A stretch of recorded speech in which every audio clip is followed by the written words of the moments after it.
Ajith sir நடிப்புல விஸ்வாசம் செம hit அடிச்சிருக்கு. பட்டி தொட்டி எங்கும் விஸ்வாசம் அனைத்து காட்சிகளுமே ஹவுஸ்ஃபுல் தான். இந்த நிலையில அஜித் நடிப்புல கடைசி 3 படங்களும் 100 கோடி வசூலை தாண்டி இருக்கிறது குறிப்பிடத்தக்கது. ஆமாங்க, வேதாளம் விவேகத்தை தொடர்ந்து விஸ்வாசம் படமும் 100 கோடி வசூலை எட்டியிருக்கு. இதுல விவேகம் படம் மட்டுமே சில கலவையான விமர்சனங்களை பெற்றது. ஆனா மற்ற 2 படங்களுமே மெகா ஹிட் வரிசையில தான் இருக்கு. பொங்கல் ஸ்பெஷலாக விஸ்வாசம் படத்துடன் பேட்ட படமும் போட்டியாக வெளியாச்சு. இந்த 2 படங்களுமே தமிழகத்துல மட்டும் ரூபாய் 200 கோடி வசூல் வரும் என பிரபல தயாரிப்பாளர் தனஞ்சயன் சொல்லியிருக்காரு. மேலும் 2 படங்களும் மக்களிடம் நல்ல வரவேற்பதான் பெற்று வருது. தொடர்ந்து விடுமுறையாளர், தியேட்டர் உரிமையாளர்கள், விநியோகஸ்தர்கள் என அனைவருமே சந்தோஷத்துல தான் இருக்காங்க. அஜித்துடைய விஸ்வாசம் படத்துல அடேங்கப்பா வசனம் முதல் பல வசனங்கள் பிரபலம் அடைஞ்சிருக்கு. அதிலும் பேரு தூக்குதுர ஊர் கொடிவிழாப்பட்டி ஆரம்பிக்கும் வசனத்திற்கு போட்டியாக வெளியான பேட்ட படத்திற்கு சவால் விடுவது போலவும் இருந்தது.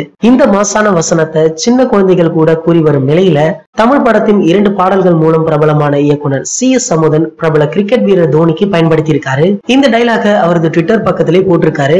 டோனி நேற்று நடந்த ஆஸ்திரேலியாவிற்கு எதிரான 2வது ஓடிஐல சிறப்பாக ஆடியதால அவருக்கு இந்த புகழாரம் எல்லாம் சூட்டியிருக்காங்க. தூக்குதுறையின் அந்த மாசான பஞ்சவசனத்தை பற்றியும் நேற்று நடந்த ஓடிஐல டோனியின் சிறப்பான ஆட்டத்தை பற்றியும் கீழே உள்ள கமெண்ட் செக்ஷன்ல கமெண்ட் பண்ணுங்க. இந்த வீடியோ பிடிச்சிருந்தா லைக், ஷேர், மறக்காம நம்ம சேனலை சப்ஸ்கிரைப் பண்ணுங்க. மேலும் அப்டேட்டை மிஸ் பண்ணாம பார்க்க பக்கத்துல உள்ள பெல் பட்டனை கிளிக் பண்ணுங்க.